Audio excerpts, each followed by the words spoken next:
Good morning. So good to be with everyone today. As they announced, Drew was out of town, so I have the pleasure of speaking with you this morning. And if you don't like what you hear, he'll be back next week, so don't worry about that too much or too long. The context of our lesson today, title of our lesson more than anything, to be zealous for good works. As we tend to like to do together, I like to approach that in a way that may not be traditional, in the sense that I want to talk about what zeal means, what knowledge means, and how those should play together in the way that we are zealous for good works. I want to start off with a quick story for a moment, if you'll permit me. If you know anything about my three daughters, they're very passionate individuals. I'm sure none of you can imagine where they get that from, but they are very passionate for many things, particularly Josie. Josie is very passionate for the little man, if you will. So any bug, any small animal, anything that happens to anyone, she is always the first one there to be the comforter, the encourager. Mel slipped and hit her knee the other day in the garage, and Josie was beside herself for most of the day because she wanted to make sure that mom was okay. She is this way, though, with a lack of knowledge and passionate for things like spiders and snakes and things that can harm her. And as we were walking on the porch one day, I smashed a very large spider right in front of her, and she did not like that at all. She was very upset with me that I killed the spider. And after a short exchange vehemently between the two of us of how this spider that had babies on it should not live and be in the house or near the house, we had a very distinct discussion. Comically, that, of course, her two sisters were there, so they come to her aid. Dad, why would you do that? Why would you step on that spider? Why would you kill it? It's okay to be passionate for things, right? It's okay to have passion or to have zeal for something. The definition by itself for zeal is to have great energy or enthusiasm in pursuit of a cause or an objective. Those are not bad qualities to have. But if our passion, our desire, our objective and enthusiasm is for something that isn't right or isn't righteous simply because we're ignorant to that fact, or we have aligned ourselves with something that we don't understand to be true, that can be detrimental to not just us, but to those around us. In fact, if you look through the course of history, individuals, families, cities, city-states, nations, organizations can be led down a path of being zealous for something and passionate for something that really doesn't align with the ways of how we should live. We often talk of morality in our day and age. The problem with someone's definition of morality is if we have no singular truth that we align ourselves to as that morality, that can create a lot of problems. Consider history, different nations that have led themselves against other nations simply because they believe them to be inferior, because they believe them to be whatever it may be. Crusades, all of the crusades were passionate religious attempts at reform of things without really understanding a deep-seated understanding of why they were doing those in some cases, or whether that was the right thing to do. There's so much that we see in history of different ideas that people have, or they have passions and enthusiasm for things. We can also have passion and enthusiasm for the right things. That sometimes, by definition, can be swayed, though. We have to make sure that what we define our truth by, what we define that by, the Old Testament refers to as a plumb line. We have to have something we measure that by. As Christians, we have to have something that we measure our beliefs, that we measure our enthusiasm by. If we don't, then we run the danger of being just like those of the past. We can be four different types of individuals. We are a zealous people without any knowledge whatsoever. We're going to talk about that. That's point number one of our lesson today, zeal without knowledge. Number two, knowledge without zeal. You can understand a lot about someone and something and have a very passionate belief about that very cause, but have but have all of the information and all the understanding that you would want, but have no passion behind it, no zeal behind it. We're going to talk about that as well. There are individuals that have no zeal and no knowledge. We won't delve into that because that's self-explanatory. You can't be without knowledge and without any passion or desire for anything. Finally, those that are zealous with knowledge and what that looks like and what that means. So to begin, let's talk about zeal without knowledge. What does that look like and what does that mean? We see in Proverbs chapter 19, if you'd like to turn there with me, Proverbs chapter 19, which the writers in Proverbs as well as Psalms are often very good about at times taking a very small piece of something and much like the parables in the New Testament, taking a very difficult concept and summarizing it in a very short manner that makes a lot of sense to us. Proverbs 19 and verse 2. Desire without knowledge is not good, and whoever makes haste with his feet misses his way. Go on to read in verse 3. When a man's folly brings his way to ruin, his heart rages against the Lord. What does desire without knowledge mean? Why is that not a good thing? Well, if I'm passionate for something or if I'm zealous for a cause, but I don't really understand what I'm doing and why I'm doing it, I'm blindly following this or I'm blindly enthusiastic, I can burn out, number one, very quickly because I don't have a reason or a thing that I'm measuring myself against to ensure that I'm continuing to be as enthusiastic as I should be and why I should be that way. But number two is we can go down a path, insinuated earlier, there are individuals and different times in history where we see a people that are very zealous for something, but it is completely contrary to what the rest of the world would view as to be correct, or more importantly, what God would view as to be correct and moral. Desire without knowledge is not good. Why? Whoever makes haste with his feet misses his way. When you are enthusiastic and passionate about something, I remember one of the first times that Amelia came sprinting to me when I got home from work. And I can tell you to all the dads or all the parents in here, I don't take that lightly because I know there will come a time whenever she'll just wave her arm at me from the couch. Hey, how's it going? Or I may not even see her for a couple hours by the time I get home.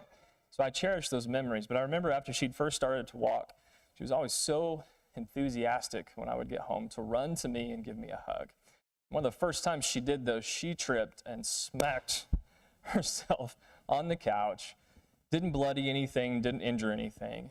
But I remember laughing and having to cover my laugh to make sure she didn't think I was laughing at her in a way that would upset her.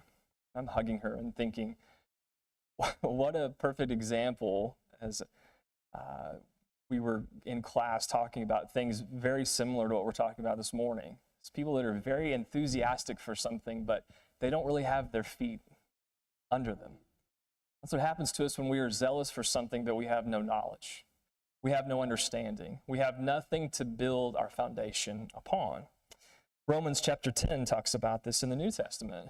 Paul, in speaking to the Romans, really throughout all of his letter to them, if you know nothing about the letters to the Romans, very intuitive letter. It's a very informative letter about many things, particularly whether you were a Jew or a Greek.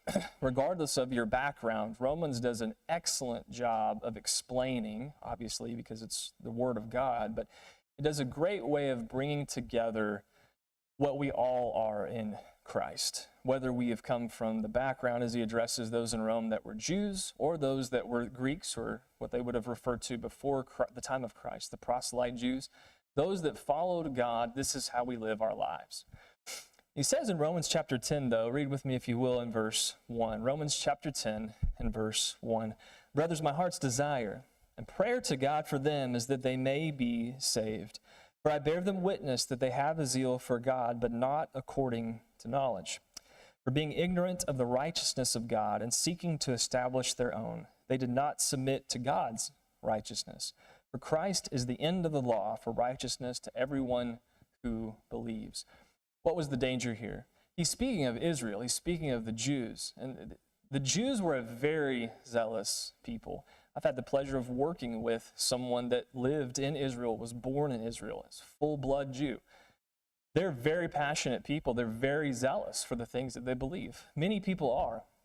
What I always appreciated was he would always talk about how much he loved Jerusalem and growing up in Jerusalem and then moving to the States and how he became a physician, and he's a very passionate person. And when I look at the history of Israel, it's a very simple thing when you look at that as to why they would be that way. They're very passionate people. They're zealous for the things that they do. But if you look at the history of Israel, what often happens to them? They're zealous for God, but they're also zealous for other things. They're zealous for Baal when they worshiped Baal, the prophets of Baal. They're zealous for sexual immorality. They're zealous for different things in their history. Why is that? Well, being a passionate people without something to measure yourself against can be a dangerous thing. Zeal without knowledge is a dangerous thing. It can lead you down paths, or it can lead you down a path of ways that you're not pursuing the right thing. Just because you're a passionate person or you're zealous and enthusiastic for something doesn't necessarily mean it's the right way to approach the situation. Again, he says, brothers, my heart's desire and prayer to God for them is that they may be saved. For I bear them witness that they have a zeal for God, but not according to knowledge. So where's the danger there? It's okay to be zealous for God, but in the right way. We can do things in the name of God, and that's really the only reason that I referenced the Crusades earlier on. They would do things, or people have done things in history in the name of God for all the wrong reasons. And why is that? We have a lack of knowledge of what God's love is, God's truth is, or what in the world that may be for that particular situation. The danger that we can run into when we have zeal without knowledge is that ignorance is not something that is bliss as it pertains to a Christian. Paul, in addressing the Athenians in Acts chapter 17, addresses this for us. And it's a stark reminder for us whether we have put on Christ in baptism or not. Acts chapter 17, we're going to skip ahead to verse 29. Acts chapter 17 and verse 29. In this context, Paul is in Athens. He's waiting for his companions to come to him. And he comes across this idol or this statue to the unknown God. Basically, the Athenians were so afraid that all the gods that they served, all the gods that they worshiped, they were afraid they'd missed one, so they make this altar and they make this idol, essentially, to the unknown God, just to make sure we covered our bases, we didn't miss anybody. And Paul takes the opportunity to teach them about this in their ignorance. Hey, here's what we're talking about here. Verse 29, being then God's offering, we ought not think that the divine being is like gold or silver or stone, an image formed by art and the imagination of man. The times of ignorance God overlooked, but now he commands all people everywhere to repent. Why? Because he has fixed a day on which he will judge the world in righteousness by a man whom he has appointed, and of this he has given assurance to all by raising him from the dead. What's the danger of ignorance? What's the danger of a lack of knowledge? You can be very passionate and a very enthusiastic person, zealous as you can be, but for all the wrong reasons. That's the danger of being zealous without knowledge. And that really can play into any aspect in your life. You can be zealous. We always joke that Josie's probably going to grow up to be in something in healthcare. So whether that's a veterinarian or a nurse or whatever, it's okay to be zealous for those things.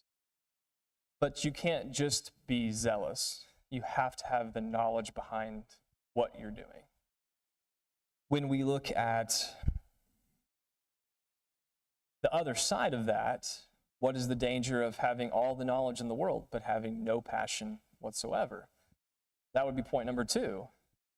Say you're an incredibly intelligent individual. You know everything there is to know about a subject, but you have no enthusiasm for it. Again, you don't have enthusiasm for the cause. You have no passion for that. It's the danger of being full of all of the knowledge, but having no passion for the why behind it.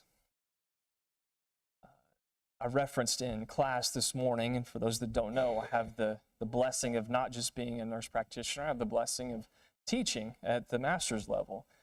And always, always, always, what I try to remind our students of is you have to know what you're doing, but you also have to know why you're doing it. You have to be passionate to take care of people, but you have to understand why you're doing that. The problem that happens often to providers is we become so knowledgeable about everything, but then you hear about providers that just don't care anymore. Why is that? Why do they get burnt out? You lose your passion for what matters. Same thing happens in every aspect of our lives. When we lose a passion for what we're doing, even if we have all of that knowledge, we can be just as dangerous and detrimental to those around us and ourselves as those that are zealous but have no knowledge whatsoever. It's just as bad.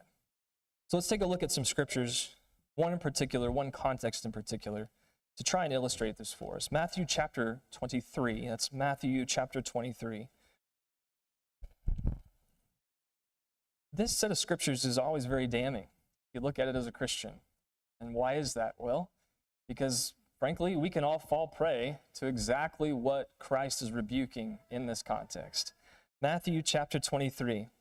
You look at the top of your title of your chapter, right? There weren't chapters in the Gospels or the letters. Back then there's letters or there were writings. What does it say? 7 woes to the scribes and Pharisees. Let's read them. Then Jesus said to the crowds and to his disciples, the scribes and the Pharisees sit on Moses' seat. So practice and observe whatever they tell you. Very clear. Everything they tell you to do, do it. But what does he go on to say? But not what they do. Where's the danger in that? These guys know everything there is to know that you need to know, but don't do what they do. Why is that? Continue to read with me. For they preach, but do not practice. They tie up heavy burdens, hard to bear, and lay them on people's shoulders, but they themselves are not willing to move them with their finger. They do all their deeds to be seen by others, for they make their phylacteries broad and their fringes long. So what they would do, in what a lot of the Pharisees and the scribes would do, is they would have so they'd have little things around their necks, and they would have long cords to kind of represent different pieces of things that they'd come up with from the law or different portions of the law. They would make sure that those were visible and that they were very, not necessarily ornate, but people knew exactly what they were. And they loved the place of honor at feasts and the best seats in the synagogues. Does that sound contrary to what Jesus tells his disciples to be, in terms of sitting at the head of the table versus the end of the table? But you are not to be called rabbi, for you have one teacher and you are all brothers. And I skipped ahead, I apologize. In the synagogues, verse 7, and greetings in the marketplaces and being called rabbi by others, but you are not to be called rabbi, for you have one teacher and you are all brothers. Call no man father on earth, for you have one Father who is in heaven. Neither be called instructors, for you have one instructor, the Christ. The greatest among you shall be your servant. Whoever exalts himself will be humbled, and whoever humbles himself will be exalted. Now we get into the depth of it. Verse 13, but woe to you, scribes and Pharisees, hypocrites, for you shut the kingdom of heaven in people's faces. For you neither enter yourselves nor allow those who would enter to go in. Woe to you, scribes and Pharisees, hypocrites, for you travel across sea and land to make a single proselyte, and when he becomes a proselyte, you make him twice as much a child of hell as yourselves. Woe to you, blind guides, who say, if anyone swears by the temple, it is nothing. But if anyone swears by the gold of the temple, he is bound by his oath. You blind fools, for which is greater, the gold or the temple that has made the gold sacred? And you say, if anyone swears by the altar, it is nothing. But if anyone swears by the gift that is on the altar, he is bound by his oath. You blind men, for which is greater, the gift or the altar that makes the gift sacred? So whoever swears by the altar swears by it and by everything on it. And whoever swears by the temple swears by it and by him who dwells in it. And whoever swears by heaven swears by the throne of God and by him who sits upon it. Woe to you, scribes and Pharisees, hypocrites, for you tithe mint and dill and cumin and have neglected the weightier matters of the law, justice and mercy and faithfulness. These you ought to have done without neglecting the others, you blind guides, straining out a gnat and swallowing a camel. Woe to you, scribes and Pharisees, hypocrites, for you clean the outside of the cup and the plate, but instead they are full of greed and self-indulgence. You blind Pharisee, first clean the inside of the cup and the plate, that the outside also may be clean. Woe to you, scribes and Pharisees and hypocrites, for you are like whitewashed tombs, which outwardly appear beautiful, but within are full of dead people's bones and all uncleanness. So you also outwardly appear righteous to others, but within you are full of hypocrisy and lawlessness. Woe to you, scribes and Pharisees, hypocrites, for you build the tombs of the prophets and decorate the monuments of the righteous, saying, if we had lived in the days of our fathers, we would not have taken part with them in shedding the blood of the prophets. Thus you witness against yourselves that you are sons of those who murdered the prophets. Fill up then the measure of your fathers. Your serpents, you brood of vipers, how are you to escape being sentenced to hell? Therefore I send you prophets and wise men and scribes, some of you whom you will kill and crucify, and some you will flog in your synagogues and persecute from town to town, so that on you may come all the righteous blood shed on earth, from the blood of innocent Abel to the blood of Zechariah the son of Berechiah, whom you murdered between the sanctuary and the altar. Truly I say to you, all these things will come upon this generation. You read that and you think, those are some really bad guys, right? Wow. Are we sometimes any different? Could we fall prey to being any different than they? To have all of the knowledge before us, and yet be just as faithless as they. Zealous for all the right things, knowledgeable of all the right things, but zealous for the wrong thing. What is the danger of that? Where does that lead us, or where does that leave us? It leaves us in a very dark place. To have all of that knowledge and no zeal. Carson brought up a great point in our high school class a couple weeks ago. The idea of the Laodiceans. Revelation chapter 3 talks about you have this city that has their lampstand removed. Well, why? Why has that happened to them? We had this flow of two different rivers, one that was boiling hot and one that was freezing cold. But when it reaches Laodicea, what happens to it? It becomes lukewarm. It's this perfect picture, this perfect, not just geography or right in front of you idea, but a perfect spiritual example of the danger of having all of the knowledge in the world and all of the beauty of what Christ can offer to you, but having no zeal for anything whatsoever. What is the danger of that? He says, you are lukewarm. You're neither hot nor cold. I will spew you out of my mouth. What is the problem that we can run into today then in our lives? Knowledge without zeal. Just because you can quote the scriptures doesn't mean that you live them. Just because you understand what it says and you can teach that to someone, do you have zeal for all the right things? Right? It wasn't that the Pharisees and the Sadducees and the scribes were not zealous for something. It was that their zeal was misguided. They were very knowledgeable, but he says, you tithe over all these things, but then you forget the weightier matters of the law. Where's the danger in that? You're missing the entirety of the picture. One of the things that one of the attendings always loved to try and teach me on rounds was, don't focus on just the tree in front of you. You've got to see the forest for the trees. If you don't see the entire patient and treat the entire patient, you're going to miss something. When we diagnose a problem in our lives, we diagnose a problem within our congregation, we diagnose a problem within our nation, our city, our family, whatever that may be.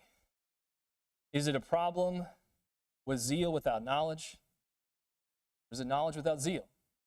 Or frankly, is it complete apathy? We have no zeal and we have no knowledge. There's nothing. I would argue that very few are that way, that have no zeal and no passion for anything and no knowledge in any way, shape, form, or fashion. Maybe other than the worms that we have that we feed our chickens. When we talk, though, about zeal, we talk about knowledge. What do we do with that as Christians? There's so many great examples in the Old Testament and the New Testament. One of my favorites is King Josiah. So King Josiah, 2 Kings, if you'll turn there with me, chapter 22, 2 Kings, chapter 22, I believe is a beautiful example of someone who doesn't have the knowledge, but is a very zealous person, doesn't have the knowledge, is a very zealous person, finds the knowledge, and then changes the perspective, changes the way that they approach everything. So King Josiah, if you remember anything about him, he's the king in Judah. When he takes over, he's 8. It tells us in verse 1, Josiah was 8 years old when he began to reign. He reigned 31 years in Jerusalem. You skip down a little bit further, so when he's 26, so 18 plus 8, in the 18th year of King Josiah, the king sent Shaphan, the son of Azaliah, son of Meshullam, the secretary, to the house of the Lord, saying, Go up to Hilkiah, the high priest, that he may count the money that he has been brought into the house of the Lord, which the keepers of the threshold have collected from the people, and let it be given into the hand of the workmen. And he goes on to talk about all the things that he wants to do. You skip down to verse 8, it says, And now Hilkiah, the high priest, said to Shaphan, the secretary, I found the book of the law in the house of the Lord. What the picture that's being painted for us here of not just the king and not just the high priest, but that they didn't have the law in front of them. They didn't have it. They weren't reading it. They weren't following it. Everything that they knew would have been from memory, not necessarily from what they could see in front of them. And Hilkiah says, we got to take this back. We have to show him what we found. So they take it back to Josiah, and Josiah has two choices, right? He has a choice just like Rehoboam does, right before all of the nation of Israel splits into two. He can listen to wise counsel or he can listen to poor counsel on his decision, but the weight of the nation is going to be on his decision in this particular context. It goes on and says, when the king heard the words of the book of the law, verse 11, he tore his clothes, and the king commanded Hilkiah the priest, and Ahikam the son of Shaphan, and Akbor the son of Micaiah, and Shaphan the secretary, and Azariah the king's servant, saying, Go inquire of the Lord for me, and for the people, and for all Judah, concerning the words of this book that has been found. For great is the wrath of the Lord that is kindled against us, because our fathers have not obeyed the words of this book, to do according to all that is written concerning us. There's 3 things I want you to take away from the lesson today, and 3 things that he does here. Number 1, what does he do? Does he make the decision on his own? No. When you want zeal, and you want it driven in the right way, based on the right knowledge, what are you going to do? Go to the Lord. Go to the source as a Christian to find that answer, to find that information. Even if it's not dealing with your Christianity. If you want to be zealous for something, you want to have knowledge as well, you need to find that primary source that gives you that information so you can be zealous but also be knowledgeable and approach it in the right way. Getting back to us as Christians, what does he do here? He says, Go inquire for us that we may know what is going on. He goes on to say, For great is the wrath of the Lord that is kindled against us, because our fathers have not obeyed the words of this book to do according to all that is written concerning us. He's accepting immediately. I understand that the way we've been living is wrong. Whatever it is that's going to happen, we need to inquire about it and find out what it is that's wrong, because what we've been doing is wrong. It isn't the right way of living it. We can be as zealous as we want to be, but if we don't have the knowledge, which we do now, we don't approach it in the right way, then so be it. We're going to have to accept whatever it is that he brings against us, whether that be his wrath or whether that be his kindness and his love. The final thing I want you to see at the very beginning, how many kings would have thrown this to the side? How many kings would not have been dismayed by all of this? Not just his words, but look at his actions. For them to tear their clothes, to rip their clothes off, was not necessarily them stripping down completely naked. They're taking off their outer garments. They're taking off the most important garments they had. They're ripping them in a sign or an outward show of, I cannot believe all of these things. I am completely dismayed. I am awestruck of what has just happened. We see that often in Scripture. In the Old Testament particularly, they rip their clothes off. They rip something as a sign or an action of, this is wrong. What we've done is wrong. I can't believe what has happened. We go on to read throughout the rest of the chapter, on into chapter 23. They find out what they're supposed to do, and Josiah takes the greatest sweeping reform that they've probably seen in many, many, many generations before him and will ever see in any generation after him in regards to Judah. I want you to read very quickly with me towards the end here. There's so much that happens. In fact, Carson and I were laughing because one of the things that they do is they go to the high places and they just completely murder all of the evil prophets and all the prophets for the wrong reason. All the things that are happening that shouldn't happen, they destroy all of it. They destroy the temples, they take out the prophets, they take everything out of the entire place. In essence, the way one scholar describes it, they clean house. Sometimes isn't that what we have to do with our lives? We just have to clean house. You just got to get a dumpster, get everything out, and whether you're going to KonMari or whatever book you want to follow to go to a more minimalist approach, you remove everything that's destroying you. But read with me, if you will, to verse 24. Moreover, Josiah put away the mediums and the necromancers and the household gods and the idols and all the abominations that were seen in the land of Judah and in Jerusalem, that he might establish the words of the law that were written in the book that Hilkiah the priest found in the house of the Lord. Before him there was no king like him, who turned to the Lord with all his heart, with all his soul, and with all his might, according to the law of Moses, nor did any like him arise after. That phrase sound familiar to you? With all his heart, with all his soul, and with all his might. If that sounds familiar to you, it comes up in the New Testament. It's how we're supposed to live as Christians. For God, with all of our heart, all of our minds, all of our soul, everything that we commit to it, but doing it in the right way. Whatever it is in your life that you need to clean house on, whether that's you're zealous, but you're zealous for the wrong things because you have no knowledge. Maybe you have all the knowledge in the world on a subject, but you're not zealous, you're not passionate for that anymore. Why is that? More importantly, as a Christian, what happened to you? Are you like what many would suggest happened to the Ephesians? You lost your first love. What is it? What is it that has caused you and hindered you to no longer be committed to that walk that you committed to when you come out of the waters of baptism? Romans chapter 6 tells us we come up into a newness of life. We're no longer chained to the old ways. We're no longer chained to the old devil that has held us back from being who we're capable of being. So what is it for you? Is it a lack of zeal? Is it a lack of knowledge? Frankly, is it both? Maybe you just need to sharpen your sword more. Whatever that may be. The greatest cinematic visions I've seen, or one of the greatest cinematic portrayals of cleaning house of all the things that hold you back. Great movie with Kirk Cameron. The acting is not as great as some of the things that you see on TV these days, but there's a movie called Fireproof. It's about their marriage. And the character that Kirk Cameron plays is addicted to pornography. And it's destroying their marriage. Not just destroying their marriage, it's destroying his life. And there's a scene towards the end of the movie where he realizes that that's the main source of his problem. And he reads the passage where Christ talks about, if your eye causes you to sin, pluck it out. If your hand causes you to sin, cut it off. He takes his computer, he takes every electronic device he has in his home, and he walks outside. And part of the movie, the comedy of the movie, is that the neighbor watches all this transpire throughout the different mannerisms of the character and the things that are happening and how they have fights.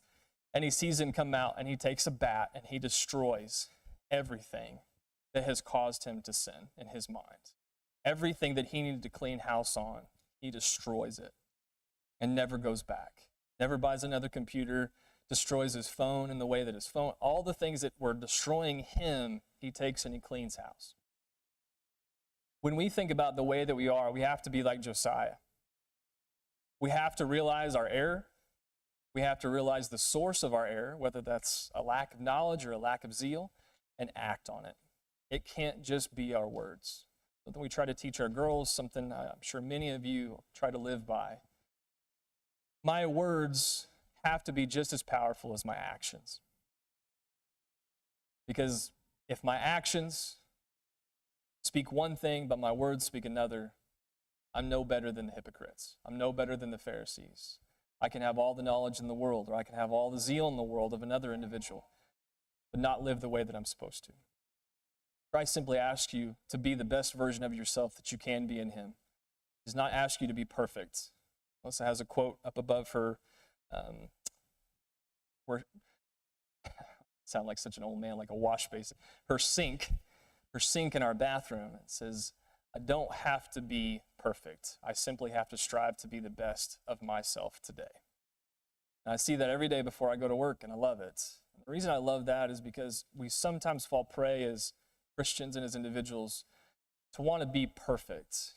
The problem is that if you view that and you think that as a Christian, or if you think that it's impossible to be a Christian and I don't want to become one, God isn't asking you to be perfect. We are made perfect through his Son.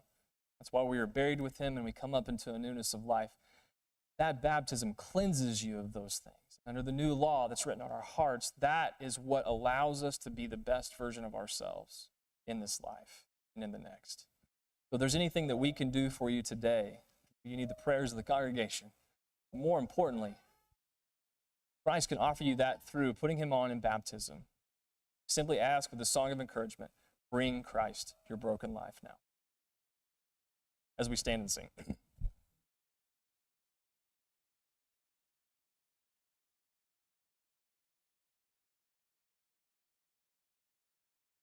He will create anew, make whole again.